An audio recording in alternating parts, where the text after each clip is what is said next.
Le principe vital dans la rédemption doit être implanté. La rédemption n'est pas quelque chose d'objectif, quelque chose qui est accompli pour nous. C'est cela. Mais ce n'est pas que cela. Ce n'est pas simplement un système mené à bien, mais la rédemption contient un principe vital qui doit être implanté dans le croyant. Et le principe vital dans la rédemption est la vie éternelle, la vie des âges.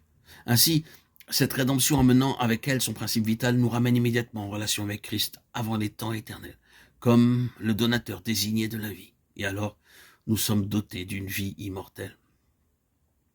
La rédemption elle-même, ce principe de la vie éternelle, s'exprime par elle-même, par le fait de ramener à la place où Dieu peut faire ce qui lui était impossible de faire avec le premier Adam, là où il peut accorder la vie éternelle.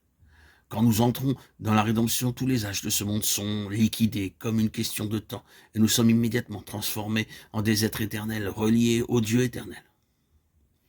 Le principe vital de la rédemption est que la vie éternelle doit être implantée dans le racheté. La chose suivante résultant de cela est que ce principe vital de la rédemption fait de la rédemption parfaite qui est en Christ Jésus une chose progressive en nous. En Christ, notre rédemption est parfaite. Nous avons une pleine rédemption en Christ. Son être dans la gloire annonce que la rédemption est complète, pleine et finale. Mais lorsque le principe vital de la rédemption, c'est-à-dire la vie éternelle, est introduit en nous par la foi, celui-ci qui est parfait en Christ, en tant que rédemption, entreprend en nous une œuvre progressive, comme ce principe de vie. La rédemption devient progressive en nous par la vie. Cette vie est une chose progressive. Nous ne parvenons à la compréhension et à la jouissance de la pleine rédemption que dans la mesure où la vie grandit en nous. C'est l'œuvre de la vie de la rédemption en nous qui va nous amener à la plénitude de la rédemption. Cela va se prouver et se réaliser en esprit, en pensée et dans le corps. Nous allons entrer dans la plénitude de la rédemption, qui est dans le corps physique, céleste et actuel de Christ. Son corps physique, céleste actuel, est une représentation, un modèle de la rédemption achevée de notre humanité. Nous serons rendus semblables à son corps glorieux. Par quel principe doit s'accomplir ceci? Par l'œuvre progressive de la vie, de la rédemption en nous. Maintenant, comment cette vie de la rédemption opère en nous? Elle opère de deux manières. D'une part, elle opère pour nous séparer de notre propre vie naturelle comme base de notre relation avec Dieu. C'est une grande chose et un gros travail et une œuvre très profonde. Et si d'une part la vie éternelle opère pour nous couper de notre vie naturelle comme base de notre relation avec Dieu,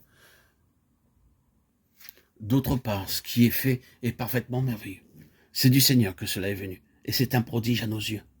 Le Seigneur s'introduit même comme notre vie physique pour accomplir davantage qu'il nous serait possible de faire dans le meilleur des cas, et assurément bien au-delà de la possibilité présente, car il nous a fait connaître qu'en tant qu'homme, nous ne sommes rien, même dans le meilleur des cas. La vie fait cela. La vie pousse dehors un système et en introduit un autre, lui faisant place au fur et à mesure qu'il s'installe. Le principe actif de la rédemption est la vie éternelle. Et tandis que cette rédemption est parfaite en Christ, elle est progressive en nous, par le principe de la vie. Et pour entrer dans la plénitude de la rédemption, quant à l'esprit, la pensée, le corps, il doit y avoir un constant accroissement de la vie, de la rédemption. Cette vie nous libère constamment, elle nous libère de ce présent siècle mauvais, de tout ce qui s'est introduit avec Adam. La pleine rédemption sera manifestée quand Christ apparaîtra, et nous avec lui. Quand le voyant, nous serons semblables à lui. Ce sera simplement la manifestation de cette vie, qui est sa vie éternelle en nous. Et ayant la vie, nous découvrirons le besoin de plus de vie, pour nous conduire un peu plus loin. Et nous aurons besoin abondamment tandis que nous continuerons, car cette vie seule peut nous introduire dans la plénitude. Et c'est sa volonté qu'il y ait une pleine provision de vie jusqu'au plein but, car le dessein est un dessein tellement abondant. Et la vie est proportionnée à ce dessein.